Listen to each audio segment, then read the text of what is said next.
Única em grandes jogos no estado de São Paulo, completando 10 anos, foi nesse último sábado.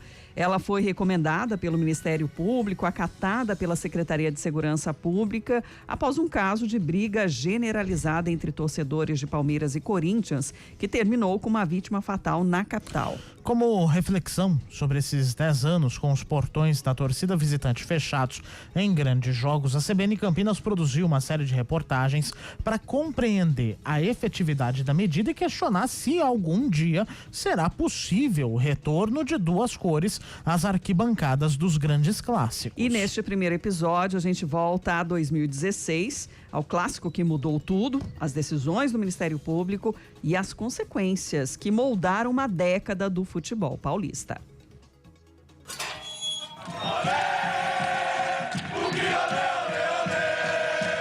Há exatos 10 anos, os portões destinados aos visitantes nos clássicos paulistas permanecem fechados. Uma década inteira, sem o colorido dividido nas arquibancadas. Uma medida extrema e que marcou para sempre a forma de viver o futebol em São Paulo. 3 de abril de 2016.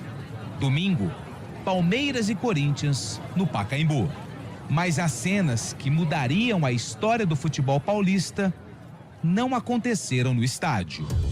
Naquela manhã, confrontos de torcidas foram registrados em pelo menos 3 pontos diferentes da capital, todos distantes do local da partida. O balanço da Polícia Militar foi duro: 25 presos e uma vítima fatal. José Simval Batista de Carvalho, 53 anos, foi atingido por uma bala perdida em São Miguel Paulista, Zona Leste. Testemunhas disseram que ele seguia para a igreja. Não tinha relação alguma com a briga. Apenas estava no caminho errado, na hora errada. No dia seguinte, veio a decisão inédita: torcida única em clássicos no estado de São Paulo. A proposta surgiu do então promotor do Ministério Público, Paulo Castilho. Em entrevista à CBN Campinas, Castilho abriu os bastidores dessa medida, que mexeu com o futebol brasileiro, e explicou por que, naquele momento, não viu alternativa. No dia seguinte, nos reunimos na Secretaria de Segurança Pública e eu falei, pelo Ministério Público eu vou recomendar e fixar a torcida única, eu não vejo outra saída. O secretário de Segurança Pública, o Dr. Alexandre Moraes, apoiou a medida e eu recomendei, de maneira que implantamos em 2016 a torcida única. Mas eu quero frisar muito que isso não foi fruto de achismo, de querer impor a minha vontade, mas foi fruto de muito estudo de legislação. Outros países tinham torcida única, como na Turquia, a Argentina também já havia implantado em alguns casos. Portanto, era uma medida estudada, preparada. Em Campinas, a restrição logo chegou ao clássico mais antigo e mais intenso do interior. O primeiro derby entre Guarani e Ponte Preta com torcida única em mais de 100 anos foi no dia 5 de maio de 2018. Mesmo longe do Brinco de Ouro, horas antes do jogo, um confronto no bairro São Bernardo terminou em tragédia. Leonardo Bernardes, pontepretano, 18 anos, morreu após ser baleado 7 horas antes da partida. Castilho também alertou para a preocupação do clássico campineiro. Em Campinas nós temos uma situação peculiar, onde os estádios são muito próximos, onde as torcidas são bem violentas e bem intolerantes. Ela é até mais grave do que em São Paulo, guardadas as proporções de população e torcida.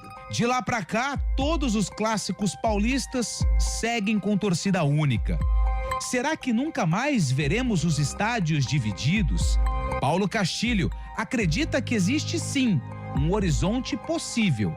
Eu acho que mas desde que nós tenhamos um grande projeto a nível nacional. Infelizmente, as autoridades públicas, poucas tem essa sensibilidade, esse conhecimento e talvez também não tenha nem mecanismo à sua disposição para tomar alguma providência. Por isso que eu digo a grande importância dessa comissão nacional para articular toda essa movimentação das torcidas como um todo, porque não adianta a gente pensar só em São Paulo, nós temos que pensar no Campeonato Nacional, na Libertadores, e tudo isso é planejamento semana a semana. Recentemente, a Delegacia de Repreensão aos Delitos de Intolerância Esportiva vem realizando estudos em jogos para discutir a viabilidade do retorno das torcidas visitantes. Quem explica isso é o delegado César Saad. Então nós fizemos reuniões com a Leões da Fabulosa, com os Gaviões da Fiel, Camisa 12, Pavilhão 9, enfim, com as torcidas organizadas do Corinthians e da Portuguesa. Foram feitas reuniões também para a montagem do plano de ação, de horário de deslocamento das torcidas, e lá no dia do jogo, onde nós estávamos presentes, a Polícia Civil estava lá com a delegacia, foi feita lá no juizado do torcedor uma reunião com as lideranças das organizadas de Portuguesa e Corinthians.